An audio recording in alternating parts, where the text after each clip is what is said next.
오늘은 능력이 나타나는 기도의 원리라는 제목으로 말씀을 생각해 보기를 원합니다. 예수님은 우리가 산을 옮기는 믿음을 갖고 있기를 원하십니다. 우리 주님께서도 그걸 원하시고 저도 원하고 있습니다. 저는 여러분도 그렇게 되기를 주님의 이름으로 축원합니다. 그런데 여기에는 중요한 영적인 원리가 있다는 것이죠. 그것이 뭡니까? 두 번째, 산이 옮겨지는 믿음에는 이런 원리가 있는 거죠. 내가 움직여야 하나님이 역사하신다는 거예요. 우리 23절 말씀을 보세요. 우리가 가장 많이 오해하고 있는 말씀이기도 합니다. 23절 우리 같이 한번 볼까요? 시작. 내가 진실로 너희에게 이르노니 누구든지 이 산더러 들려 바다에 던져지라 하며 그 말하는 것이 이루어질 줄 믿고 마음에 의심하지 아니하면 그대로 되리라. 많은 사람들이 이 말씀을 오해하고 있습니다. 그냥 믿으면 되는구나. 의심하지 않고 믿으면 되는구나. 그렇게 생각해요. 정말 그런가요? 절대로 그렇지 않습니다. 사람이 믿고 행동하지 못하는 이유는 뭔지 아세요? 의심해서 그런 거예요. 망할까봐 그런 거예요. 안 될까봐 그런 거예요. 믿으면 행동하게 돼 있어요. 진짜 믿으면 의심이 없어요. 의심이 없으면 전진해요. 여기는 행동이 담겨져 있는 것이죠. 한번 보시죠.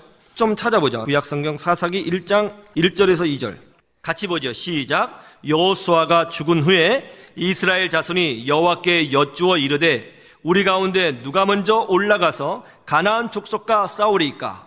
여호와께서 이르시되 유다가 올라갈지니라. 보라, 내가 이 땅을 그의 손에 넘겨 주었노라 하시니라. 하나님이 가나안 땅을 이스라엘 백성에게 주셨다고 과거형으로 말씀하셨습니다. 그러므로 이제 이스라엘 백성은 그 약속의 말씀을 붙들고 들어가서 싸우면 승리하게 됩니다.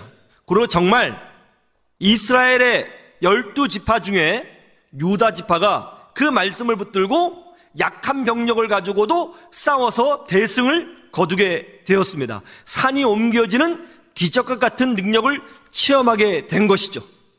그런데 시간이 좀 지나자 문제가 생기기 시작했습니다.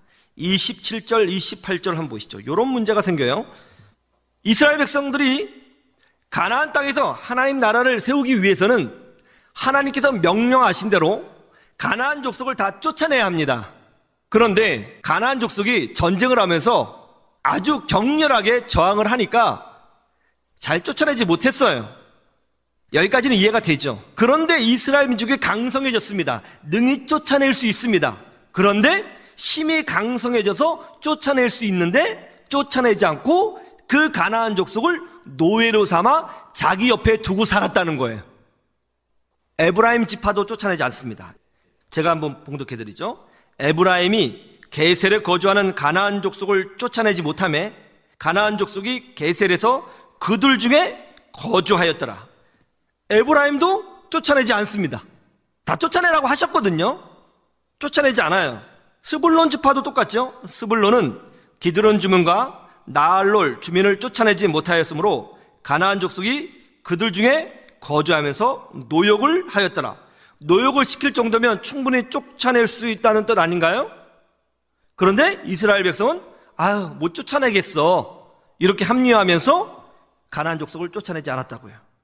이스라엘 백성이 하나님의 뜻에 순종하여 이제 가나안 땅에 들어가게 되었습니다. 하나님이 가나안 땅을 주시겠다고 했습니다. 거기에 있는 가나안 족속을 다 쫓아내라고 명령하셨습니다. 그런데 이스라엘 백성이 쫓아내지 않고 그들을 노예로 삼아 옆에 두었다는 것이죠.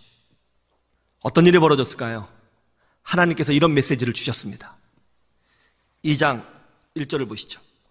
여호와의 사자가 길갈에서부터 복임으로 올라와 말하되 내가 너희를 애굽에서 올라오게 하여 내가 너희의 조상들에게 맹세한 땅으로 들어가게 하였으며 또 내가 이르기를 내가 너희와 함께한 이 언약을 영원히 어기지 아니하리니 너희는 이 땅의 주민과 언약을 맺지 말며 그들의 제단들을 헐락하였거늘 너희가 내 목소리를 듣지 아니하였으니 어찌하여 그리하였느냐.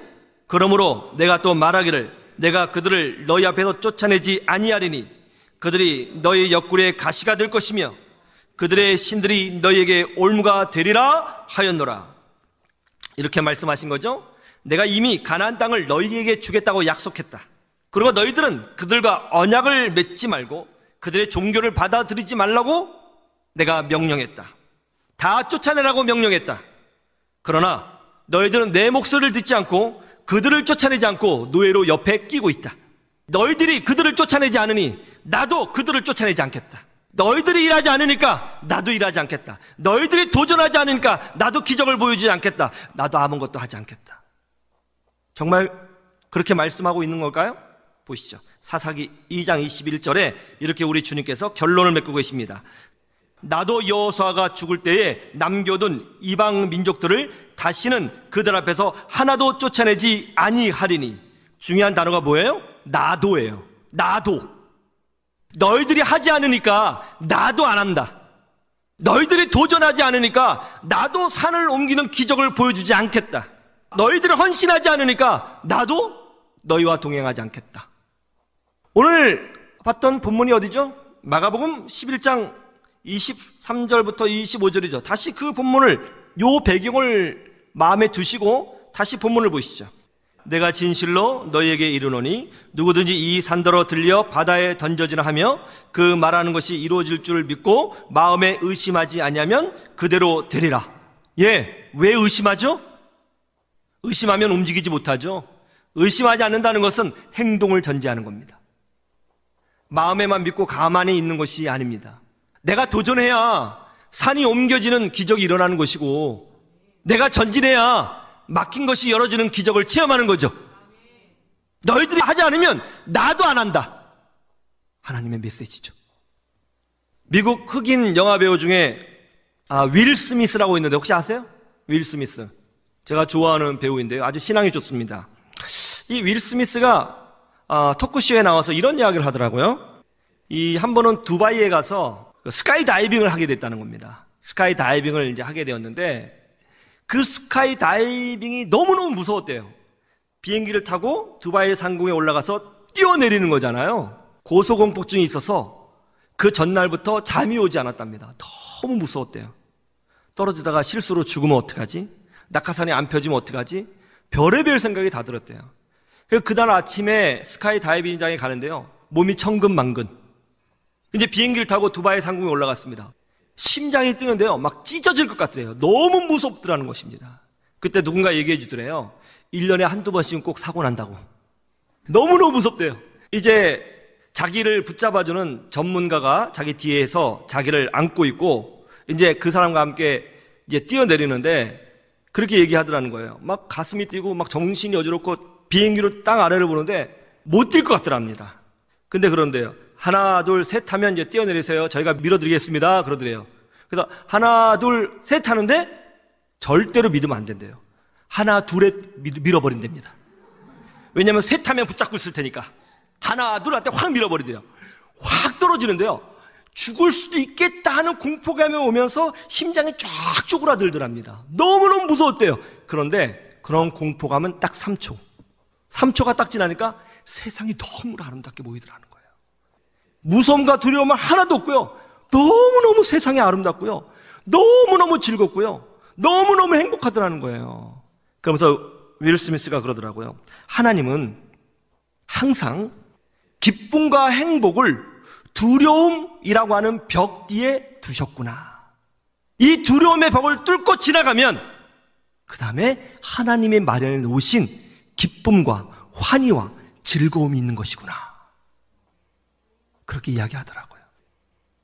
산이 옮겨지는 기적을 보기 원하십니까? 그것이 그대로 일어날 줄로 믿습니까? 그렇다면 내가 먼저 움직이고 전진하고 도전하고 믿음으로 취할 것을 취해야 되는 것입니다. 예수 그리스도의 말씀이 여러분에게 현실이 되기를 주님의 이름으로 축원합니다.